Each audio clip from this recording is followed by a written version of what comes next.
तो next topic है sales in series combination. अब हम लोग ये स्टडी करेंगे कि अगर हम सेल्स को सीरीज में कनेक्ट कर देते हैं तो इक्विवेलेंट ईएमएफ कितना मिलेगा, इक्विवेलेंट इंटरनल रेजिस्टेंस कितना मिलेगा, ये हम लोग फाइंड करके देखेंगे। यहाँ पे कुछ सेल हमने दिखा रखे हैं, हर एक का ईएमएफ ई मान लेते हैं, सब इक्वल ईएमएफ के सेल हैं और सबका इंटरनल रेजिस्टेंस भी सेम है। और ध्यान से अगर देखा जाए तो हर एक सेल का जो पॉजिटिव टर्मिनल है वो लेफ्ट साइड में है। इसका मतलब हर एक सेल एक ही डायरेक्शन में करंट फ्लो कर रहा होगा। हर एक का ईएमएफ सेम है, इंटरनल रेजिस्टेंस सेम है और हर एक सेल एक ही डायरेक्शन में करंट फ्लो कर रहा है। हर एक सेल एक ही डायरेक्शन में करंट फ्लो करेगा। और सपोज करो ये जो कॉम्बिनेशन है इसको आपने एक एक्सटर्नल रेजिस्टेंस कैपिटल आर से कनेक्ट किया हुआ है। किससे कनेक्ट कर दिया इसको? एक्सटर्नल रेजिस्टेंस कैपिटल आर से कनेक्ट कर दिया और इससे सर्किट में करंट फ्लो हो रहा है। करंट की वैल्यू हम आई एज्यूम कर लेते हैं। अब तीनों सेल एक ही डायरेक्शन में करंट फ्लो कर रहे हैं। यहाँ पे हो सकता है कि कोई सेल उल्टा कनेक्टेड हो, तब क्या होगा वो भी हम देखेंगे। पहले तो इसकी बात करते हैं। अभी हमने 3 सेल दिखा रखे हैं, ऐसे n सेल हो सकते हैं। कितने सेल हो सकते हैं? n sales. हर एक सेल अगर एक ही डायरेक्शन में करंट फ्लो कर रहा है तो हर एक सेल का जो ईएमएफ है वो ऐड कर लेंगे, यानी E इक्विवेलेंट आ जाएगा अपने पास में E प्लस ई प्लस ई, यानी कि अगर 3 सेल है तो 3E आएगा, अगर n सेल है तो n इंटू ई आएगा। 3 सेल हैं तो E प्लस ई करना है और अगर n सेल है तो n टाइम्स आप E प्लस ई ऐसे आप ऐड करोगे तो टोटल ईएमएफ कितना आएगा? n इंटू ई के बराबर आएगा। आई बात समझ में? बोलो। ठीक है। R इक्विवेलेंट क्या होगा यहाँ पे? तो हर एक सेल का जो इंटरनल रेजिस्टेंस है, क्योंकि ये सीरीज में कनेक्टेड है तो डायरेक्टली ऐड होगा R प्लस आर, यानी कि अगर 3 सेल हैं तो 3R, n सेल हैं तो nR। सिंपल सी बात है।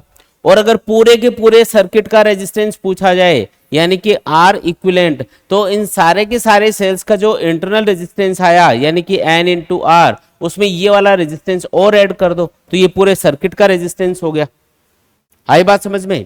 अब आपको सिंपली इसमें करंट बताना होता है कि सर्किट में करंट कितना होगा। तो करंट होगा जो टोटल पोटेंशियल डिफरेंस सेल्स मिलके प्रोड्यूस कर रहे हैं वो कितना है? NE। तो NE लिखा और total resistance of the circuit कितना है? NR प्लस R, उससे इसको डिवाइड कर दो तो ये आ जाएगा करंट।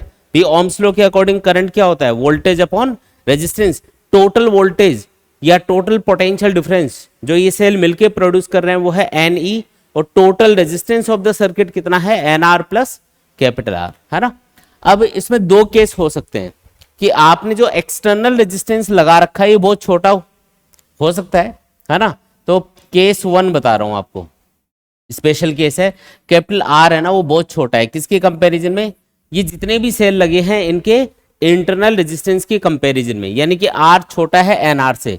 तो जो छोटी चीज है उसको नेग्लेक्ट कर दो तो ये आएगा I equal to NE divided by NR। N से N कैंसिल कर दोगे तो बताओ I इक्वल टू क्या आया?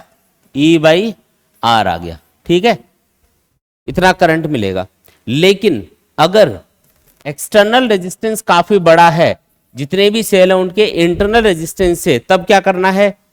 तब आपको फॉर्मूला तो यही यूज करना है ना। इसमें बस करना ये है कि NR को, क्योंकि ये बहुत छोटा है R के कंपैरिजन में, इसको नेग्लेक्ट कर देना है तो NE डिवाइडेड बाई R आ जाएगा। कौन से केस में करंट ज्यादा मिल रहा है सोच के बताओ? पहले केस में या दूसरे केस में? कौन से केस में करंट ज्यादा मिलेगा? तो कैसे पता लगेगा? तो एक सिंपल तरीका है याद रखने का, जिसमें n मल्टीप्लाई में आ रहा है ना। भी जितने ज्यादा सेल आप कनेक्ट करोगे सीरीज में n की वैल्यू उतनी ज्यादा आएगी तो करंट ज्यादा मिलेगा। तो ऐसा आप इसको याद रखो। तो series combination of the cells, इसमें आपको मैक्सिमम करंट तब मिलेगा जब एक्सटर्नल रेजिस्टेंस बड़ा हो जितने भी सेल हैं उनके इंटरनल रेजिस्टेंस से। यानी कौन बड़ा होना चाहिए? ये बाहर वाला जो रेजिस्टेंस है ये बड़ा होना चाहिए। किसकी कंपैरिजन में? इन सारे सेल के टोटल इंटरनल रेजिस्टेंस से। तब हम इन सेल से ज्यादा करंट खींच पाएंगे। मैक्सिमम करंट खींचने के लिए, इन सारे के सारे सेल से ज्यादा करंट खींचने के लिए एक्सटर्नल रेजिस्टेंस को बड़ा होना चाहिए इन सारे सेल्स के इंटरनल रेजिस्टेंस से। ठीक है, तो ये तो हुआ सीरीज कॉम्बिनेशन। अब ऐसे ही आप हो सकता है कि सेल्स को पैरेलल में लगा दो। इस बार इक्विवेलेंट ईएमएफ के कुछ सेल हैं और इनको हमने पैरेलल में लगा रखा है। हर एक सेल का EMF E, internal resistance R है और पैरेलल में आपने क्या किया? इनको एक एक्सटर्नल रेजिस्टेंस कैपिटल आर से कनेक्ट कर दिया। ये लो जी, अब सारे के सारे सेल मिलके आई करंट फ्लो कर रहे हैं सर्किट में। कितना करंट फ्लो कर रहे हैं? आई करंट फ्लो कर रहे हैं, ठीक है। अच्छा जी, अब देखो हर एक जो सेल है उसका पॉजिटिव टर्मिनल इधर है, बड़ी वाली लाइन देखो हर एक सेल के लिए इधर दिखा रखी है, इसका मतलब हर एक सेल एक ही डायरेक्शन में करंट फ्लो कर रहा है। अगर हर एक सेल एक ही डायरेक्शन में करंट फ्लो करेगा तो इक्विवेलेंट ईएमएफ कितना मिलेगा? तो एक चीज याद रखो, यहां पे सारे के सारे सेल पैरेलल में कनेक्टेड है और पैरेलल कॉम्बिनेशन में क्या चीज सेम होती है? पोटेंशियल डिफरेंस सेम होता है। हर एक सेल का ईएमएफ ई है, तो इन सबको मिला के अगर ये एन सेल होते पैरेलल में तो इक्विवेलेंट ईएमएफ कितना मिलता? तब भी ई मिलता। आप बोलोगे सर ये तो एन सेल है ना, सबका ऐड नहीं होगा क्या? नहीं, क्योंकि हर एक जो सेल है वो पैरेलल में कनेक्टेड है और पैरेलल में आप चाहे कितने भी सेल लगा दो, इक्वल ईएमएफ के कितने भी सेल पैरेलल में लगा दो, इक्विवेलेंट ईएमएफ एक सेल के बराबर ही मिलने वाला है, तो ई ही मिलेगा यहाँ पे। ये चीज ध्यान रखनी है, ठीक है। अच्छा, दूसरी चीज आर इक्विवेलेंट कितना मिलेगा? इंटरनल रेजिस्टेंस का इक्विवेलेंट कितना आएगा? तो हर एक सेल पैरेलल में है तो इनका इक्विवेलेंट आएगा 1/r equivalent equal to 1/r plus 1/r। Parallel combination वाला जो फॉर्मूला होता है ना रेजिस्टर्स के लिए, वो लगा दो। कितने सेल हैं? n सेल, तो n टाइम्स करोगे आप ये, तो ये आएगा n/r, यानी 1/r इक्विवेलेंट कितना आया? n/r आया। तो बताओ r इक्विवेलेंट क्या आ गया? r/n आ गया। सिंपल सी बात है, क्या है अपने पास में? r/n आ गया। अब अगर मैं आपको पूछूं पूरे सर्किट का रेजिस्टेंस कितना है, R इक्विवेलेंट कितना है, तो R/n प्लस कैपिटल R कर लेंगे, ये वाला रेजिस्टेंस और ऐड कर देंगे उसके अंदर, ठीक है जी। इसके बाद में एक चीज और बताओ, अगर आपको पूछा जाए कि मान लो, अब इसकी स्पेशल केस ले रहा हूं कि एक्सटर्नल रेजिस्टेंस काफी बड़ा है, किसके कंपैरिजन में? R/n की कंपैरिजन में, है ना, तो आपको ज्यादा करंट मिलेगा या फिर जो इंटरनल रेजिस्टेंस है अगर वो बड़ा हो एक्सटर्नल रेजिस्टेंस से तो ज्यादा करंट मिलेगा। तो करंट का फॉर्मूला होता है I equal to total EMF मिला E और टोटल रेजिस्टेंस है R/n प्लस कैपिटल R। तो R/n अगर बहुत छोटा है यहाँ पे तो इसको नेग्लेक्ट कर दो, करंट आएगा अपने पास में E/R। सेकंड केस ले लेते हैं कि हो सकता है कि कैपिटल R यानी एक्सटर्नल रेजिस्टेंस बहुत छोटा हो, जितने भी सेल हैं उनके इंटरनल रेजिस्टेंस है, तो उस केस में किसको नेग्लेक्ट करोगे? ध्यान से देख के बताओ किसको नेग्लेक्ट करना है? कैपिटल R को नेग्लेक्ट कर देंगे, तो I इक्वल टू E/R/n आएगा, n ऊपर चला जाएगा, यानी I इक्वल टू आ गया NE डिवाइडेड बाई R। ये लो जी, आया समझ में? तो ये अपने पास में दो अलग अलग करंट आ गए, अलग अलग कंडीशन में कौन सा वाला करंट ज्यादा है बताओ? जिसमें n मल्टीप्लाई में आ रहा है। कौन से वाले केस में n मल्टीप्लाई में आ रहा है? जब एक्सटर्नल रेजिस्टेंस छोटा है। देखो सीरीज कॉम्बिनेशन में तो एक्सटर्नल रेजिस्टेंस बड़ा होना चाहिए तभी ज्यादा करंट मिलेगा, जबकि पैरेलल कॉम्बिनेशन में क्या आ रहा है? जब एक्सटर्नल रेजिस्टेंस छोटा होगा तब ज्यादा करंट हम खींच पाएंगे, है ना, याद रखने वाला पॉइंट है। आया समझ में? ठीक है। अच्छा एक चीज और, अगर सेल सीरीज में लगे हुए हैं, अगर सेल सीरीज में लगे हुए हैं लेकिन इनमें से कोई सेल उल्टा कनेक्ट कर देंगे तो क्या होगा? मान लो 3 सेल की बात कर लेते हैं, तो 3 सेल एक ही डायरेक्शन में करंट फ्लो कर रहे हैं तो सबका ईएमएफ ऐड कर लिया। सपोज करो एक सेल उल्टा लगा दिया मैंने, तो एक सेल अगर उल्टा कनेक्टेड है तो ये एक सेल को कैंसिल कर देगा, क्योंकि ये वाला सेल इधर करंट फ्लो करेगा, ये वाला सेल इधर करंट फ्लो करेगा, तो बचा कितना? एक बचा। मतलब अगर मान लो n सेल सीरीज में है, ध्यान से समझना इस चीज को, n सेल सीरीज में कनेक्टेड है और उनमें से एक सेल उल्टा कनेक्टेड है, तो कितने सेल माइनस करोगे? 2। 3 सेल एक ही डायरेक्शन में करंट फ्लो कर रहे थे तो टोटल मिला था 3E। एक उल्टा कनेक्ट कर दे, एक को कैंसिल कर देगा, बचा कितना? एक बचा। 3 में से एक ही बचा ना, मतलब 2 माइनस करने होते हैं क्योंकि 2 आपस में कैंसिल हो जाते हैं। तो अगर n सेल सीरीज में कनेक्टेड है और उनमें से एक सेल उल्टा कनेक्टेड है तो कितने माइनस करोगे? 2 माइनस, यानी कि कितने सेल का ईएमएफ ऐड होगा? n-2 सेल का। और अगर 2 सेल उल्टे लगा दिए तो 4 माइनस करने पड़ेंगे, यानी कि n-4 इतने सेल का ईएमएफ काउंट होगा, फिर बाकी 4 तो आपस में ही कैंसिल। आ गई बात समझ में? ठीक है, देखो आगे बढ़ते हैं। इसके बाद में एक क्वेश्चन दिया हुआ है, the plot of the variation of potential difference across a combination of three identical cells in series versus current is as shown in figure. What is the EMF of each cell. देखो तीन cell की बात कर रहा है. कितने cell हैं? तीन सेल है और तीनों आइडेंटिकल हैं. तीनों का ईएमएफ सेम माना जाएगा, तीनों का इंटरनल रेजिस्टेंस सेम माना जाएगा और ये सीरीज में कनेक्टेड है. और जब तक ये नहीं बोला जाए कि कोई सेल उल्टा पुल्टा कनेक्टेड है तो हम यही मानेंगे कि हर एक सेल एक ही डायरेक्शन में करंट फ्लो कर रहा है. ये कोई एक्सटर्नल रेजिस्टेंस है आर, है ना. सर्किट में करंट आई मान लेते हैं. तो पहले तो ये बताओ कि जितने भी सेल कनेक्टेड है इनका मिला के इक्विवेलेंट ईएमएफ कितना मिलेगा. पहले तो ये बता दो इक्विवेलेंट ईएमएफ कितना है. ई इक्विवेलेंट बता दो. तीनों सेल एक ही डायरेक्शन में करंट फ्लो कर रहे हैं तो 3E. आर इक्विवेलेंट कितना मिलेगा? 3R. R plus R plus R. Internal resistance हमेशा ऐड होता है, चाहे सेल उल्टे पुल्टे कनेक्टेड हो तब भी इंटरनल रेजिस्टेंस हमेशा ऐड होगा, ध्यान रखना है. तो यहां पे अगर मैं एक इक्वेशन लिखूं, देखो हमने सेल के लिए एक इक्वेशन पढ़ी थी, V equal to E minus I into R, पढ़ी थी क्या? इस इक्वेशन को मैं इस इक्विवेलेंट सर्किट के लिए लगा रहा हूं, इक्विवेलेंट सेल के लिए लगा रहा हूं.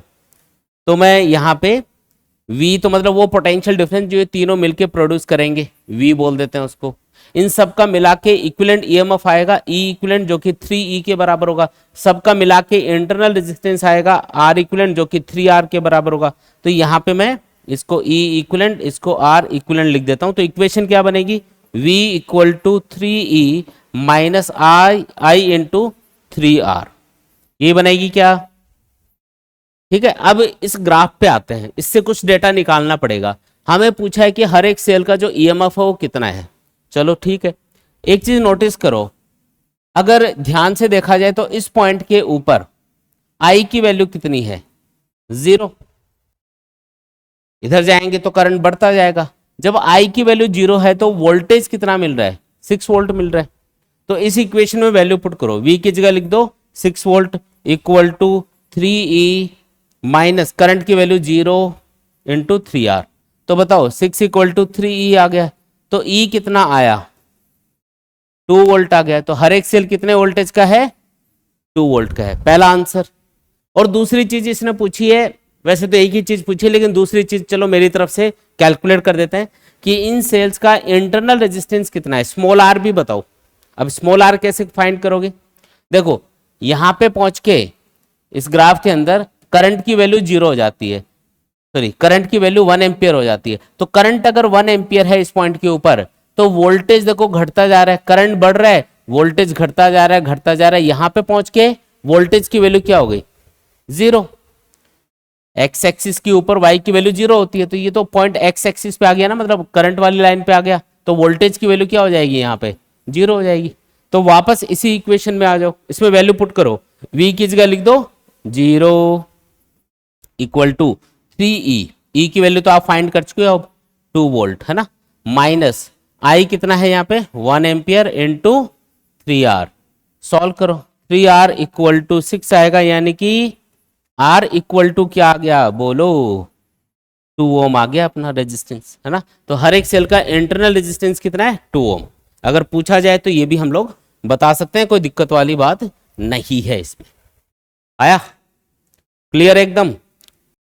नेक्स्ट क्वेश्चन है, under what condition will the current in a wire be same when connected in series and in parallel of n identical cells each having internal resistance R and external resistance capital R.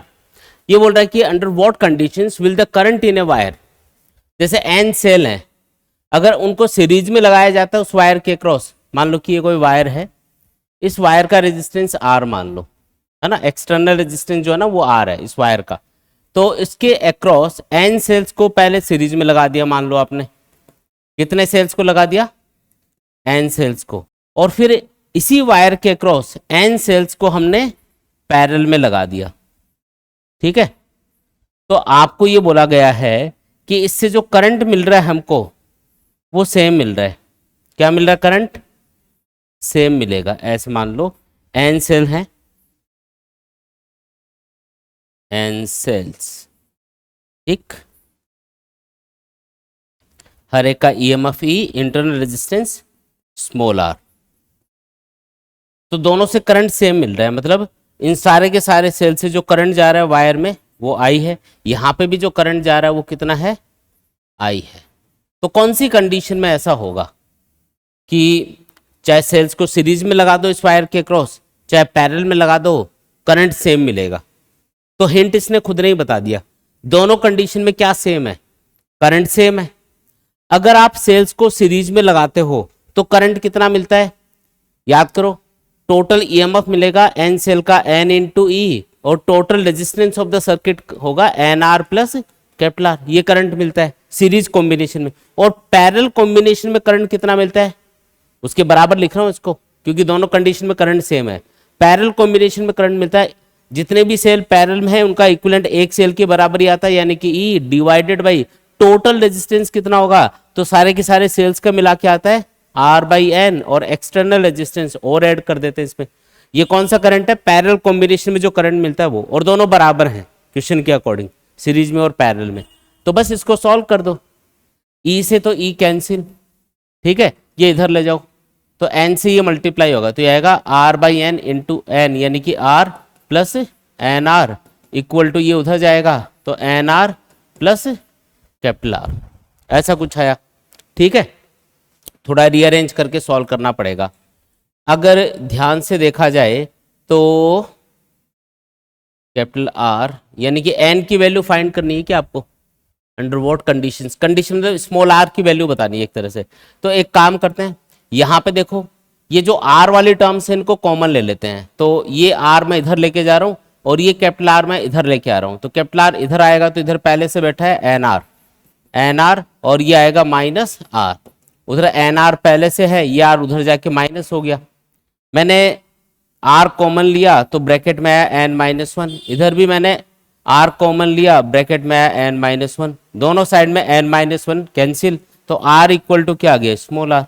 तो condition यही है यहाँ पे, अगर N sales को series में लगाते हो और उन्हीं सेल्स को आप पैरेलल में लगाते हो सेम रेजिस्टेंस के अक्रॉस, तो करंट सेम एक ही कंडीशन में मिलेगा, जब एक्सटर्नल रेजिस्टेंस कितना हो, यानी कि इस वायर का रेजिस्टेंस कितना हो किसी भी सेल के इंटरनल रेजिस्टेंस के बराबर, तभी आपको सेम करंट मिल सकता है। तो ये कंडीशन निकल के आ गई जो आपको पूछी जा रही है, आया समझ में, इस तरीके से करना है। नेक्स्ट क्वेश्चन है, two cells E1 and E2 in the given circuit diagram have an EMF of 5 volt and 9 volt and internal resistance 0.3 ohm and 1.2 ohm respectively. Calculate the value of the current flowing through the resistance of 3 ohm. ये जो 3 ohm resistance है इससे flow होने वाला current आपको calculate करके बताना है। सबसे पहले तो ये बताओ कि दोनों सेल एक ही डायरेक्शन में करंट फ्लो कर रहे हैं या अपोजिट डायरेक्शन में, अपोजिट डायरेक्शन में। करंट हमेशा बैटरी के या सेल के पॉजिटिव टर्मिनल से बाहर जाता है, तो इससे करंट इधर जा रहा होगा, इससे करंट इधर आ रहा होगा, अपोजिट हो गया ना। तो अगर दो सेल सीरीज में कनेक्टेड हैं और दोनों अपोजिट डायरेक्शन में करंट फ्लो कर रहे हैं तो दोनों का ईएमएफ माइनस होगा।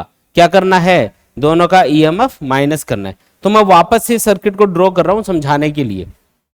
देखो दोनों का जो इक्विवेलेंट ईएमएफ हो कितना मिलेगा, तो ज्यादा में से कम वाला माइनस कर दो, 9 में से 5 माइनस किया तो 4 बचा, तो 4 वोल्ट का एक तरह से सेल बन गया ये, और प्लस माइनस बड़े वाले सेल के अकॉर्डिंग दिखाना है, ये प्लस होगा ये माइनस होगा, तो ये 4 वोल्ट का एक तरह से सेल माना जाएगा। अब फिर इंटरनल रेजिस्टेंस हमेशा ऐड होता है चाहे सेल कैसे भी कनेक्टेड हो, तो 0.3 प्लस 1.2 इंटरनल रेजिस्टेंस कितना हो गया, 1.5 ओम हो गया। ये बात समझ में आई क्या। फिर यहाँ पे ये 4.5 ओम ये कनेक्टेड है, फिर आगे जाके पैरेलल में एक तो 3 ओम है और एक 6 ओम है ना, और उसके बाद में ऐसे ये सर्किट कनेक्ट हो गया। अब ये एक सिंपल सर्किट बन चुका है, इसको इजीली सॉल्व कर सकते हो। हमें इस वाले रेजिस्टेंस में करंट बताना है। एक बार करंट एज्यूम कर लेता हूं, मान लो सर्किट में करंट है टोटल आई, इधर गया करंट आई, फिर यहाँ पे ये 2 पार्ट्स में डिवाइड हो रहा है, इसमें करंट I1 चला गया, इसमें करंट I2 चला गया। तो आपको पूछा जा रहा है कि I1 कितना होगा। पहले टोटल करंट फाइंड कर लेते हैं, तो उसके लिए सर्किट का टोटल रेजिस्टेंस फाइंड करना पड़ेगा पूरे सर्किट का। ये दोनों पैरेलल में कनेक्टेड है तो पहले इसी को सॉल्व कर लो। 1/RP बराबर 1/3 प्लस 1/6, 6 एलसीएम लोगे तो ये आएगा 2 + 1 यानी कि 3/6 यानी 1/2, तो आरपी कितना आया 2 ओम आया, इन दोनों का इक्विवेलेंट 2 ओम आ रहा है, तो ये 2 ओम, ये 4.5 ओम, और जो सेल का इंटरनल रेजिस्टेंस है ये सब सीरीज में काउंट होंगे, तो इनका इक्विवेलेंट रेजिस्टेंस आएगा पूरे सर्किट का आर इक्विवेलेंट बराबर, ये हो गया जैसे 1.5, ये हो गया 4.5, और इन दोनों का मिला के कितना आया 2 ओम, तो कितना हुआ, सब मिलाओगे तो 8 ओम आएगा ये, है ना। 8 ओम ओवरऑल रेजिस्टेंस है सर्किट का। तो करंट कितना फ्लो होगा सर्किट में, I equal to V by R, तो टोटल वोल्टेज है ना 4 वोल्ट है, और total resistance of the circuit कितना है 8, तो यानी कि 1/2 एम्पियर अपना करंट आ गया। लेकिन हमें टोटल करंट नहीं पूछा, हमें तो बोला ये वाला करंट बताओ, तो ये करंट आई जाके यहाँ पे 2 पार्ट्स में डिवाइड हो रहा है, देखो इधर और इधर। यहाँ पे एक रूल है जिसको हम बोलते हैं करंट डिवीजन रूल, वो लगा सकते हो आप। अब ये करंट डिवीजन रूल क्या है मैं थोड़ा समझा देता हूं, ध्यान से देखो। क्या नाम है इसका, करंट डिवीजन रूल।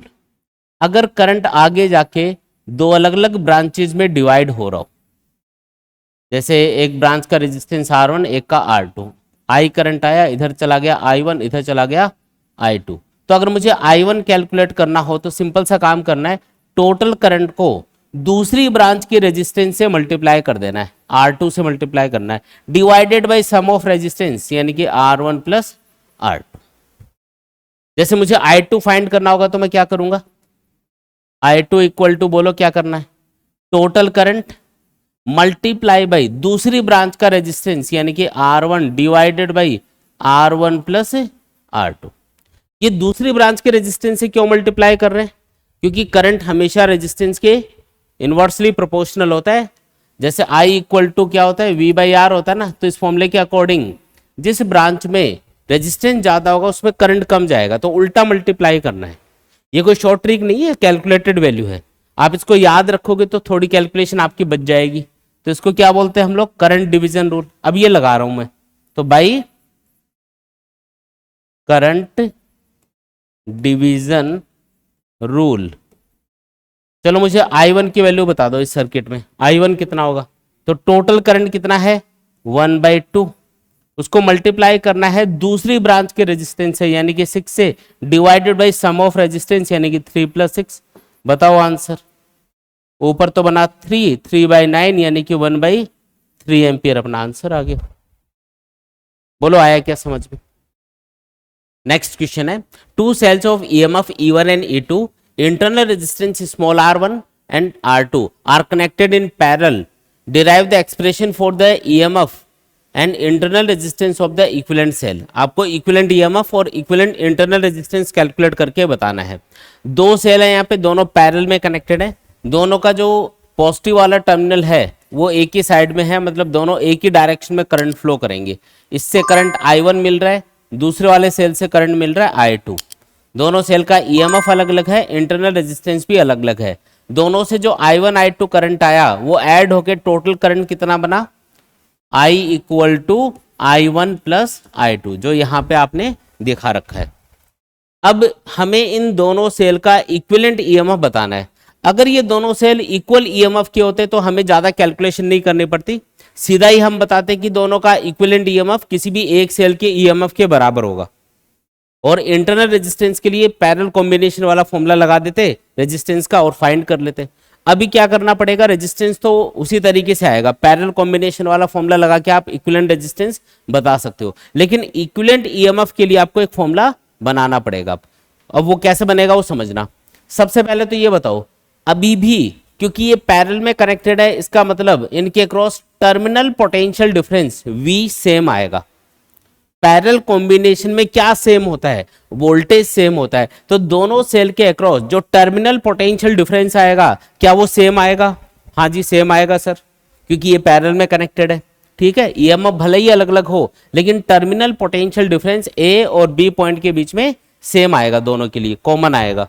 ठीक है, अब हमें एक इक्वेशन पता है सेल के लिए, V equal to E minus IR, पता है कि ये equation, terminal potential difference equal to EMF minus I into R। R क्या है, internal resistance of the cell, अब ये इक्वेशन लगाओ पहले सेल के लिए, तो क्या लिखूं, v equal to E1 minus I1 into R1, और इससे I1 फाइंड करो। तो I1 R1 वाले टर्म को इधर ले जाता हूं मैं, I1 R1, और ये इधर लाते हैं तो ये आएगा E1 माइनस V।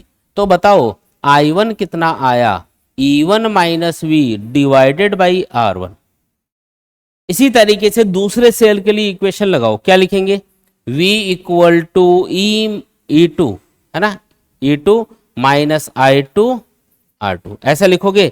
इसको भी वैसे ही रीअरेंज कर दो, पहले I2 R2 को इधर ले आओ, V को उधर ले जाओ, तो E2 माइनस V बना, फिर I2 कैलकुलेट कर लो, तो ये आएगा E2 minus V divided by R2। ठीक है, तो ये पहली इक्वेशन मान लेते हैं, ये दूसरी इक्वेशन। इन दोनों इक्वेशन से जो भी हमने करंट की वैल्यू फाइंड करी है वो इस तीसरी इक्वेशन में हम पुट करेंगे, देखते क्या आता है।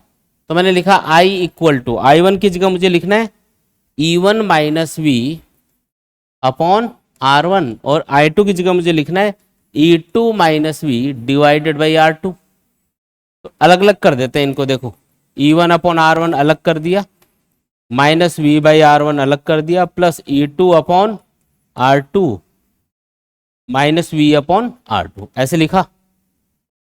I इक्वल टू, देखो E1 upon R1 plus E2 upon R2, ये मैंने EMF वाले टर्म्स को अलग कर लिए एक साथ, और V कॉमन लेके इन दोनों में ब्रैकेट में आ गया 1 by R1 plus 1 by R2, ये आएगा। अब जो इक्वेशन है उसको वापस से इसी फॉर्मेट में लेके आएंगे, ये जो हमने शुरुआत में सेल के लिए इक्वेशन देखी थी ना, इस फॉर्मेट में लेके आएंगे ताकि कंपैरिजन करके E इक्विवेलेंट और R इक्विवेलेंट की वैल्यू फाइंड कर पाए। तो V वाली टर्म को इधर ले आओ, V into 1 upon R1 plus 1 upon R2 बराबर ये आएगा E1 upon R1 plus E2 upon R2, और ये इधर जाएगा तो माइनस I। हमें V इक्वल टू ऐसा कुछ बनाना है, तो ये वाली जो टर्म है इससे दोनों साइड में डिवाइड कर दो, तो V इक्वल टू आ जाएगा E1 upon R1 plus E2 upon R2 divided by 1 by R1 plus 1 by R2 minus I divided by 1 by R1 plus 1 by R2। आया समझ में? अगर देखो ये वापस समझा देता हूं, ये वाली स्टेप, ये वाली जो टर्म है इससे मैंने दोनों साइड में डिवाइड कर दिया। इस वाली टर्म को जब डिवाइड करोगे इससे तो V बचेगा, इस वाली टर्म को डिवाइड करोगे तो क्या आएगा, E1 upon R1 plus E2 upon R2 divided by 1 by R1 plus 1 by R2, minus I को डिवाइड करोगे इससे तो I upon 1 by R1 plus 1 by R2 आएगा। अब इस वाली इक्वेशन से कंपेयर करो इसको, बताओ V की जगह कौन है, V, E की जगह कौन आ गया, E1 upon R1 plus E2 upon R2 divided by 1 by R1 plus 1 by R2, और I के मल्टीप्लाई में जो होता है वही होता है R, यानी कि इक्विवेलेंट इंटरनल रेजिस्टेंस I के मल्टीप्लाई में आएगा 1 by 1 upon R1 plus 1 upon R2।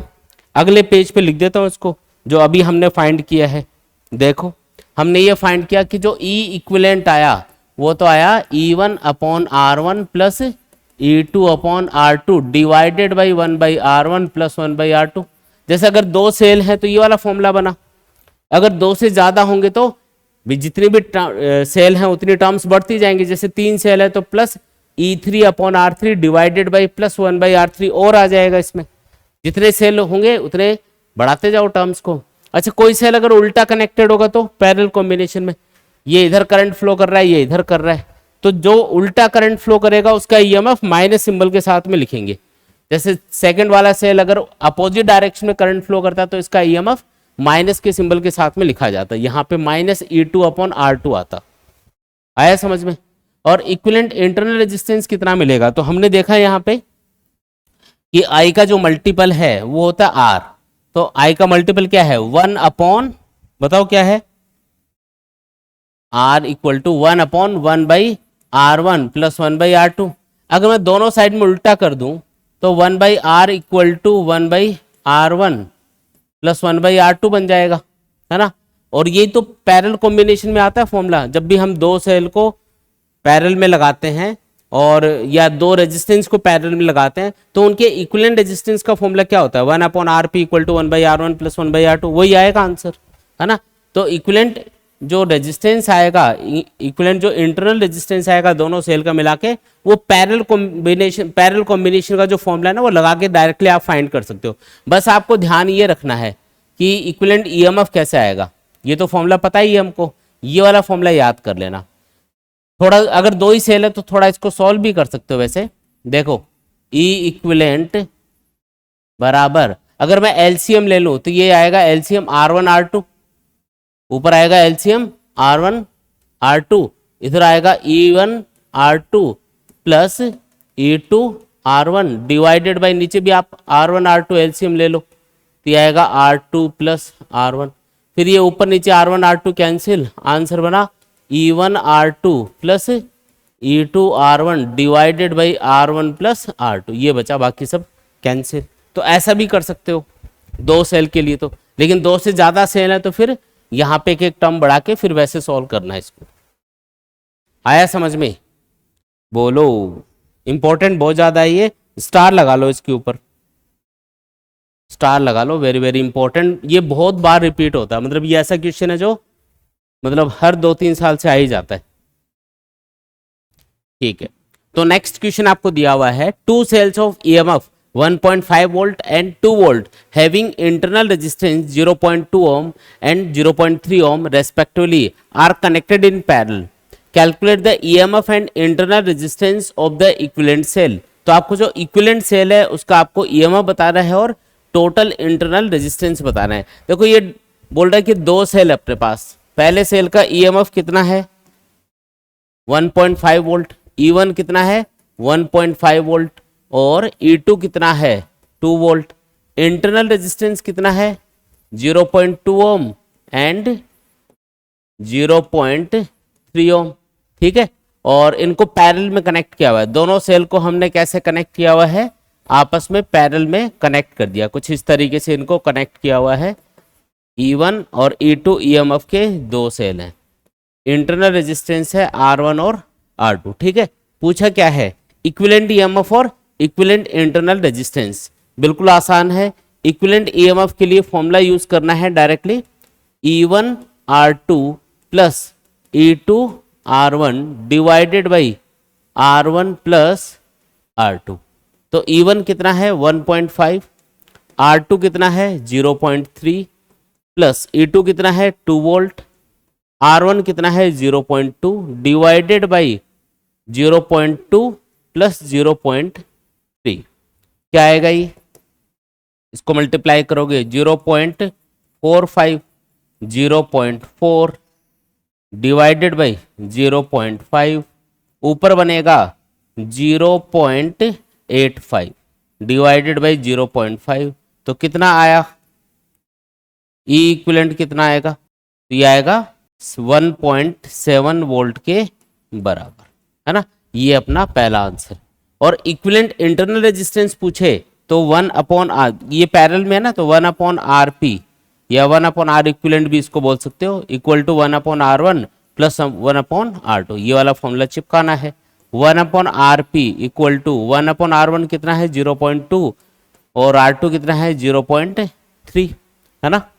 तो इसको सॉल्व कर लो, तो 1/Rp आएगा पहले तो अपने पास में, एलसीएम ले लोगे 0.6, तो ये आएगा 0.6 एलसीएम लोगे तो 3 + 2 यानी कि 5/0.6, और फिर उल्टा करना पड़ेगा इसका, तो आरपी कितना आएगा 0.6 डिवाइडेड बाई 5, कितना आया 0.12 ओम, ये आपका सेकंड आंसर हो गया। आया समझ में? इस तरीके से करना है, डायरेक्ट फॉर्मूला लगाना है। ये फॉर्मूला तो हम पिछली क्लास में डिराइव भी कर चुके हैं, है ना, डायरेक्टली लगाना है। जब तक ये नहीं बोला जाए कि सेल उल्टे पुल्टे कनेक्टेड है, हमको E1 और E2 को पॉजिटिव ही लिखना है। अगर एक सेल उल्टा कनेक्ट होता है तो आपको बताया था, एक को प्लस लेना है, एक को माइनस लेना है। नेक्स्ट क्वेश्चन है, a wire of 15 ohm resistance is gradually stretched to double its original length It is then cut into two equal parts. These parts are then connected in parallel across a 3 volt battery. Find the current drawn from the battery. ये बोल रहा है कि हमारे पास कोई wire है और उसको खींच के हमने उसकी लेंथ को कितना कर दिया, डबल कर दिया, ओरिजिनल लेंथ से डबल कर दिया। तो जब इसको खींचा जाएगा तो इसकी थिकनेस कम होती जाएगी। तो जब आप लेंथ को L से 2L कर दोगे तो आपको बताया था जिस रेशो में लेंथ बढ़ाओगे उसी रेशो में क्रॉस सेक्शनल एरिया कम हो जाएगा। अगर पहले क्रॉस सेक्शनल एरिया A था तो अब कितना होगा, A/2 हो जाएगा। आया समझ में? क्या रेसिस्टिविटी पे भी कोई फर्क पड़ेगा? देखो रेसिस्टिविटी तभी चेंज होती है जब या तो मटेरियल चेंज करते हो या टेम्परेचर चेंज करते हो। रेसिस्टिविटी मटेरियल की प्रॉपर्टी होती है, जब तक मटेरियल सेम है तब तक रेसिस्टिविटी सेम रहेगी। अब ये बोल रहा है कि ये जो वायर है इसको हमने 2 इक्वल पार्ट्स में कट कर दिया। तो पहले तो ये पता कर लेते हैं कि अब इसका रेजिस्टेंस कितना हो गया। पहले इसका रेजिस्टेंस मान लो R1 था, दे रखा है क्या R1? 15 ओम दे रखा है। पहले रेजिस्टेंस कितना है, 15 ओम। अब जो रेजिस्टेंस है उसको मैं R2 बोल देता हूं। तो R2 कितना होगा, तो R1 का फॉर्मूला होगा R1 equal to rho L by A, और R2 का फॉर्मूला क्या होगा, रो L की जगह 2L लेना है और A की जगह A/2 लेना है। तो 2 ऊपर चला जाएगा तो R2 बराबर आएगा 4 रो L बाई ए, यानी कि पहले जितना रेजिस्टेंस था उससे 4 गुना हो गया। अब तो पहले था 15 ओम, तो अब कितना हो गया होगा, 60 ओम हो गया, 4 गुना हो गया पहले से। ये बात समझ में आई क्या? पहले रेजिस्टेंस कितना था, 15 ओम, तो अब कितना हो गया, तो पहले से अब 4 गुना हो चुका है रेजिस्टेंस, यानी कि 60 ओम हो गया यहाँ पे। ठीक है जी।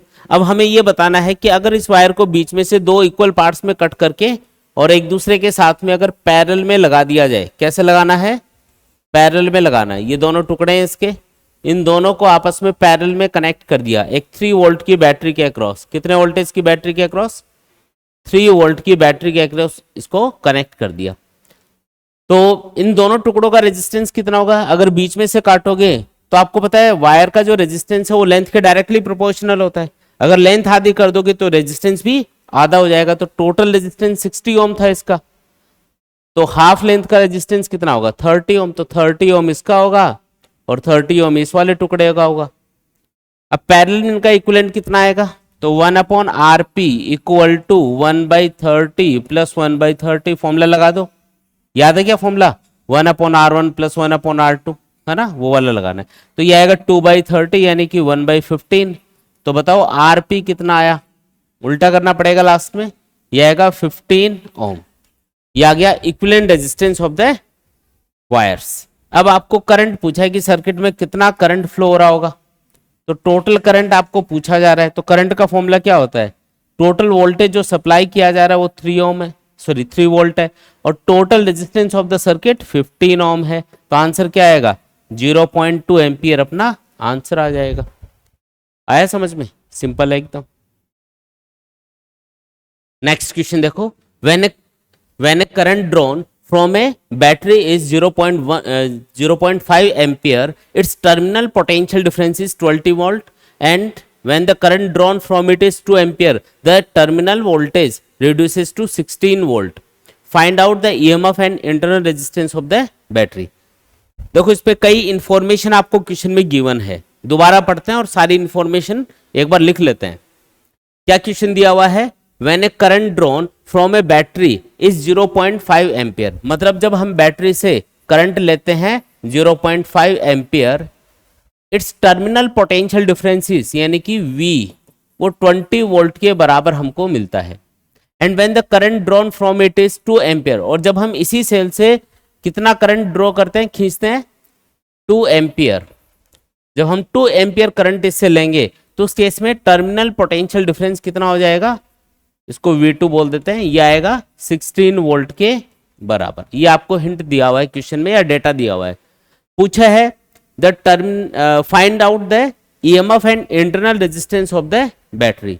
तो ये कोई बैटरी मान लेते हैं जिसका कुछ इंटरनल रेजिस्टेंस है स्मॉल r, EMF है E, और इसके अक्रॉस हमने कोई रेजिस्टेंस R कनेक्ट किया हुआ है। सर्किट में जो करंट है उसको I मान लेते हैं। इस तरीके से सर्किट में एक करंट I फ्लो हो रहा होगा। अब ये बोल रहा है कि जब हम इस बैटरी से 0.5 एम्पियर का करंट लेंगे तो टर्मिनल पोटेंशियल डिफरेंस यानी कि इस सेल के अक्रॉस जो टर्मिनल पोटेंशियल डिफरेंस है वो आपको कितना मिलेगा, 20 वोल्ट के बराबर मिलेगा। तो पहले तो इनमें क्या रिलेशन है पहले वो लिख देते हैं। टर्मिनल पोटेंशियल डिफरेंस के लिए मैंने आपको एक इक्वेशन बताई थी, V equals to E minus I into small are.